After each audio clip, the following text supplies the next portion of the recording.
ఆంధ్రప్రదేశ్లో మద్యం కుంభకోణం రోజుకొక మలుపులు తిరుగుతూనే ఉంది. అసలు దోషులు ఎవరు? అసలు ఏం జరిగింది? ఎంత దోచేశారు?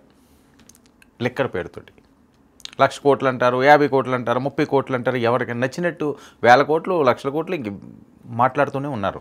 కానీ లిక్కర్ కేసులో అసలు మూలాలేంటి, అసలు కోణాలేంటి, డైరెక్ట్గా ఇది ఎవరి దగ్గరికి చేరింది, ఇది ప్రజల ముందుంచాల్సిన అవసరం ఉంది. ఎందుకంటే ఆ లిక్కర్ వాళ్ళు చాలామంది చనిపోయారని, చాలా కుటుంబాలు రోడ్డును పడినాయని, 1 కాదు 2 కాదు, వైఎస్ఆర్సీపీ ప్రభుత్వంలో ఉండగా చాలా ప్రచారాలు జరిగినాయి. కానీ ఆ వాస్తవాలు ఏంటన్నది ఇంకా పూర్తిగా అర్థం కాని పరిస్థితి. సో ఇలాంటి టైంలో మద్యం కుంభకోణంలో కీలకమైన అంశం అండి, బిగ్ బ్రేకింగ్. మద్యం కుంభకోణం నిందితులు బెయిల్ను రద్దు చేసిన హైకోర్టు అండి. బెయిల్ను రద్దు చేసింది హైకోర్టు. చాలా చాలా కీలకమైన అంశం.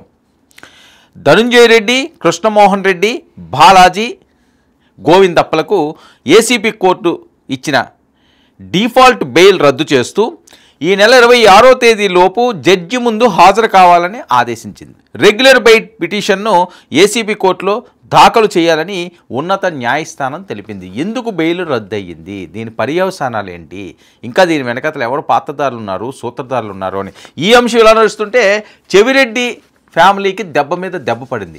అదొక కీలకమైన అంశం. ఇక ఏపీ లిక్కర్ కేసులో నిందితులు డిఫాల్ట్ బెయిల్ రద్దు, ఏసీబీ కోర్టు మంజూరు చేసిన డిఫాల్ట్ బెయిల్ డిస్మిస్ చేసిన ఏపీ హైకోర్టు కృష్ణమోహన్, ధనంజయ, గోవిందపురం ఈ నెల 26 జడ్జి ఎదుట సరెండర్ కావాలని ఆదేశాలు సాయం చేశారు. సాధారణ బెయిల్ పిటిషన్ దాఖలు చేసుకోవాలని కూడా ఆయన సూచించడం జరిగింది. ఈ అంశం ఇలా నడుస్తుంటే వైసీపీ నేత చెవిరెడ్డికి దెబ్బ మీద దెబ్బ. ఏపీ లిక్కర్ కేసులో కీలక పరిణామం. చెవిరెడ్డి భాస్కర్ రెడ్డి, మోహిత్ రెడ్డిని ఆస్తుల అటాచ్ ఉత్తర్వులు జారీ చేసిన సిఐడి సిట్ ఆస్తులు అటాచ్ చేసేసింది చెవిరెడ్డిది. అంటే ఇందులో పక్క ఆధారాలు, పక్క మూలాలు దాగి ఉన్నాయి. ఎంత కాదనుకున్నా ఏదో జరిగింది ఇక్కడ. మేము అది కాదు ఇది కాదని చెప్పినా, లేకపోతే వాళ్ళు గగ్గోలు పెట్టినా సరే వినే పరిస్థితి కనిపించట్లేదు. సో ఇక్కడితో ఆగదు, చెవిరెడ్డితోటే ఆగదు, లేకపోతే ఒక ఎక్స్ తోటే ఆగదు, ఒక వై తోటే ఆగదు. ఇంకా చాలామంది మూలాలు ఇందులో ఉన్నాయి. ఖచ్చితంగా వాళ్ళందరినీ కూడా బయటికి లాగుతారు. డైరెక్ట్ జగన్మోహన్ రెడ్డి గారికి హిట్ అయ్యే ప్రమాదం పొంచి ఉంది అని చెప్పి గత కొన్ని రోజులుగా వస్తున్న వార్తల నేపథ్యం. ఆ పరిస్థితులు ఇప్పుడు జరుగుతున్న ఈ అంశాలు చూస్తుంటే ఏదో జరుగుతుంది, చాలా సీరియస్గానే ఉందని స్పష్టంగా అర్థమవుతుంది. చెవిరెడ్డి కుటుంబం భారీగా భూములు కొన్నట్లు గుర్తించిన సిట్టు, చెవిరెడ్డి కుటుంబ భూముల వివరాలు సేకరించిన సిఐడి సిట్టు.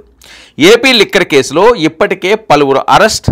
లిక్కర్ కేసులో జైల్లో మగ్గుతున్న చెవిరెడ్డి భాస్కర్ రెడ్డి. ఇప్పటికే ఆయన జైలు జీవితం ఎలా ఉంటుందో రుచి చూశారు. ఇంకా అక్కడితో ఆగుతుందంటే ఆగలేదు, మళ్ళీ దెబ్బ మీద దెబ్బ వేస్తూనే ఉన్నారు. అటాచ్మెంట్ చేశారు కోట్ల రూపాయలు. ఆయన అక్రమంగా బోల్డ్ ఆస్తులు సంపాదించారు. మరి ఎక్కడి నుంచి వచ్చినాయి ఆస్తులు అంటే, ఒక ఎమ్మెల్యేకి ఆస్తులు వచ్చినాయి అంటే ఏదో పెద్ద కుంభకోణం జరగకపోతే ఎక్కడి నుంచి ఆస్తులు వస్తాయి? లేకపోతే ఆయన సొంత ఆస్తులన్నీ ఆయన ఎమ్మెల్యే ఉండగా హయాంలో కొన్నాడా? ఇవన్నీ కూడా బయట పెట్టాల్సిన అవసరం ఉంది. ఎంత కొన్నారు, ఎవరెవరు కొన్నారు, ఒక చెవిరెడ్డి ఇందులో ఉన్నాడా, ఇంకా చాలామంది ఉన్నారన్నా తెలియాలి. ఇక మద్యం సంస్థల నుంచి అందుకున్న ముడుపులతో భారీగా ఆస్తులు కొనుగోలని, చెవిరెడ్డి భాగోతాన్ని ఆధారాలతో తవ్వి తీసిన సిఐడి సిట్, చెవిరెడ్డి ఆస్తుల జప్తుకు ప్రభుత్వాన్ని అనుమతి కోరిన సిట్టు. అందుకే ఓకే చెప్పిన కూటమి సర్కారు చెవిరెడ్డి ఆస్తుల జప్తుకు అనుమతిస్తూ ప్రభుత్వం ఉత్తర్వులు కూడా ఇచ్చేసింది. చెవిరెడ్డి ఆస్తులు ఏమున్నాయో వాటిని అటాచ్ చేయండి. భారీగా కోట్ల రూపాయలు అటాచ్ అంటే ఏదో 5 కోట్లు 6 కోట్లు 10 కోట్లు కాదు, భారీగా ఆయన ఆస్తులన్నింటినీ కూడా అటాచ్ చేయమని సిట్టు కోరింది. ప్రభుత్వం దానికి గ్రీన్ సిగ్నల్ ఇచ్చేసింది. ఇక మద్యం స్కామ్లో ఇప్పటికే కొనసాగుతున్న ఇతర నిందితుల ఆస్తుల జప్తు ప్రక్రియ. మద్యం కమిషన్ల ద్వారా చెవిరెడ్డి కుటుంబం భారీగా ఆస్తులు కూడబెట్టినట్లు గుర్తించిన సిట్ అధికారులు అప్పటి సీఎం జగన్కు సన్నిహితుడిగా పేరున్న చెవిరెడ్డి భాస్కర్ రెడ్డి. ఇక మద్యం కేసులో చెవిరెడ్డికి A38గా చేర్చిన సిట్ మద్యం స్కామ్ ద్వారా లభించిన డబ్బును గత ఎన్నికల్లో వైసీపీ అభ్యర్థులకు పంచారనే ఆరోపణలు కూడా. ఇక చెవిరెడ్డికి చెందిన 65 కోట్లకు పైగా విలువైన ఆస్తులు అటాచ్ చేసేందుకు రంగం సిద్ధం. చెవిరెడ్డి భాస్కర్ రెడ్డి ఆయన కుటుంబ ఆస్తుల అటాచ్మెంట్కి ప్రభుత్వ ఆదేశాలు. ఇదండి క్లియర్గా ఇక్కడ అర్థమవుతున్న అంశం ఏంటంటే 2024 ఎన్నికలకి లిక్కర్లో వచ్చిన అక్రమ సొమ్ము ఏదైతే ఉందో అది పప్పు బెల్లాల్లా పంచారు. ఓట్ల కోసం అన్నది ప్రధాన ఆరోపణ. మరి అది నిజమా? అంతలా పెంచినా వైఎస్ఆర్సీపీకి అంత వ్యతిరేకత వచ్చిందా? ఏ ఏ నియోజకవర్గాల్లో పెంచారు, ఎవరెవరికి ఇచ్చారు, ఎవరెవరికి ఎంత మూట చెప్పారు, అసలు అందులో ఎంత వచ్చింది? ఈ కోట్ల రూపాయలు ఎలక్షన్లో పంచితే దానికి లెక్క ఏముంటుంది? సరే, ఇప్పుడు ఏదో ఆస్తులు ఉన్నాయంటున్నారు, 63 కోట్లు ఎంతో అటాచ్ చేసే విధంగా ఏదో ఉత్తర్వులు ఇచ్చారంటున్నారు, 65 కోట్లు అనుకుందాం. మరి ఎన్నికల్లో ఖర్చు పెట్టేసిన సొమ్ము ఎన్ని వందల కోట్లు అయి ఉండాలి? అది ఇప్పుడు ఎక్కడి నుంచి బయటకు వస్తుంది? ఎవరికో ఇప్పుడు 1000 మంది ఉన్నారు, 1000 మందికి మన దగ్గర ఉన్నది ఎంతో కొంత పనిచేస్తే ఇంకా 1000 మందిని ఇప్పుడు వెళ్ళి అడుగుతారా? లక్షల మంది ఉంటారు ఓటర్లు, మరి వాళ్ళందరికీ పంచారా? ప్రజాస్వామ్యంలో అసలు ఏం జరుగుతుంది? సరే, రాజకీయ నాయకులకి అందరికీ ఇది ఒక ప్యాషన్ అయిపోయింది, మన దగ్గర ఉన్నదంతా ఏదోలాగా ఆ ఎలక్షన్ లోపల పెడితే గెలిసామంటే జాక్పట్టు కొట్టినట్టే అన్న తీరులో ఉంటుంటుంది.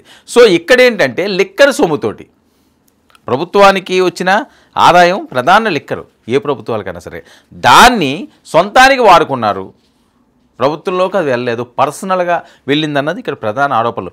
ఒక పక్క బెయిలు రద్దు చేస్తున్నారు, మరోపక్క ఆస్తులు అటాచ్ చేస్తున్నారు. ఇది తిరిగి తిరిగి తిరిగి తిరిగి తిరిగి ఎండ్గా ఎక్కడ ఉన్నది అంటే జగన్మోహన్ రెడ్డి గారికే ఎండ తగలబోతున్నది. ఏదో అక్కడ బలమైన సాక్ష్యాలు వీళ్ళకి లభించినాయి, పక్కా రిపోర్ట్లు వీరి దగ్గర ఉన్నాయి. ఎందుకంటే గత కొన్ని రోజులుగా వస్తున్న అంశం ఏంటంటే ఇవన్నీ కూడా లారీల్లో అక్కడికి తాడేపల్లి వెళ్ళిపోయి జగన్మోహన్ రెడ్డిగా ఇంట్లోకి దూరిపోయి అక్కడ నేలబాలిగలు ఉన్నాయి, ఏవో ప్రత్యేక రూములు ఉన్నాయి, అక్కడ ఒక టీం ఉండేది, ఈ డబ్బులన్నీ లెక్క పెట్టేది, అక్కడి నుంచి వేరే దగ్గరికి వెళ్ళిపోయి. ఎందుకంటే డిజిటల్ పేమెంట్స్ లేవు. లిక్కర్లో కూడా అనుమానాలు రావడానికి ప్రధాన కారణం ఏంటంటే ఈరోజు వెళ్ళి రోడ్డు మీదకి బెండకాయ కొనాలన్నా సరే డిజిటల్, కరివేపాకు కొనాలంటే అండి ఎక్కడ దాకా ఎందుకు, 5 రూపాయలు కరివేపాకు కట్ట కొనాలి అంటే దానికి కూడా డిజిటల్ పేమెంట్ ఉన్న పరిస్థితి. అలాంటిది వందల వేల కోట్ల రూపాయల వ్యాపారమైన లిక్కర్లో డిజిటల్ పేమెంట్లు ఎందుకు లేకుండా చేశారు? ఇది చాలా కీలకమైన అంశం. సంథింగ్ ఏదో దాగి ఉంది ఇందులోని. అదే 2024లో క్యాష్ కావాలి, డిజిటల్ పేమెంట్లు ఎంతమంది ఎవరికి చేయగలరు? అది రావాలంటే ప్రధానంగా ముందు నుంచే ఒక టార్గెట్ పెట్టుకుంటే దీన్ని ఈ రకంగా చేశారా? అందులో నిజంగా వాస్తవంగా జరిగిందా, లేక ఏమైనా కుట్రపూరితమైన అంశాలు ఉన్నాయా, లేకపోతే ప్రధానంగా కక్ష సాధింపు చర్యల్లో భాగంగా ఆ లిక్కర్ స్కామ్ అనే దాన్ని అడ్డు పెట్టుకుని కూటమి ప్రభుత్వం ఏదైనా ముందుకు సాగుతుందా? ప్రజల ముందు ఉంచాల్సిన అవసరం ఉంది. ఆరోపణలో లేదా అరెస్ట్లో ఇది కాదు, ఏం జరిగిందన్నది ఒక శ్వేతపత్రం రిలీజ్ చేయాలని సామాన్య ప్రజలు కూడా కోరుతున్న పరిస్థితి. ఎందుకంటే ఒకసారి శ్వేతపత్రం రిలీజ్ చేశారనుకోండి, మొత్తం బండారం అంతా కూడా బయటకు వస్తుంది. అందులో ఎంత పెద్ద తలకాయలున్నా, ఎంత గొప్ప వాళ్ళున్నా, ఎలాంటి అధికారులున్నా క్షమించడానికి వీలు లేదు. మళ్ళీ ఇలాంటి తప్పు జరగకుండా ఉండాలి అంటే అమ్మో ఆ రోజు ఇలా జరిగితే మొత్తం బయట పెట్టారా బాబు, మళ్ళీ ఈ తప్పు మనం చేయకూడదని ఇప్పుడున్న ప్రభుత్వం వాళ్ళు కూడా అనుకోవాలి, ఇప్పుడున్న అధికారులు కూడా అనుకోవాల్సింది, ఇప్పుడున్న రాజకీయ నాయకులు కూడా అనుకోవాల్సిన అవసరం ఉంది. ఎందుకంటే అధికారం వస్తే ఇంకా ఏదన్నా మనం చెయ్యొచ్చనే ధీమా నుంచి బయటికి రావాల్సిన అవసరం ఉంది అంటే ప్రధానంగా ఆంధ్రప్రదేశ్లో ఎన్నికల ముందు నుంచి వైఎస్ఆర్సీపీ ప్రభుత్వం వచ్చిన దగ్గర నుంచి పెద్ద ఎత్తున వస్తున్న ఆరోపణలు ఏంటి? Liquor liquor liquor. మరి లిక్కర్ జాతకం ఏంటి? లిక్కర్ వెనకాతలో ఉన్న ఆ పాత్రధారులు ఎవరు, అసలైన సూత్రధారులు ఎవరు, ఎలాంటి తలకాయలు ఇందులో ఉన్నాయి, వాటిలన్నింటినీ బయటికి తీసుకురావాలి, రోడ్డు మీద పెట్టాలి, శ్వేతపత్రం విడుదల చేయాలి, వాళ్ళ పేర్లన్నీ కూడా బహిరంగంగా ప్రకటించాలి, పక్కా ఆధారాలతో పక్కా సాక్ష్యాలతో చూపిస్తేనే ప్రజలు నమ్ముతారు.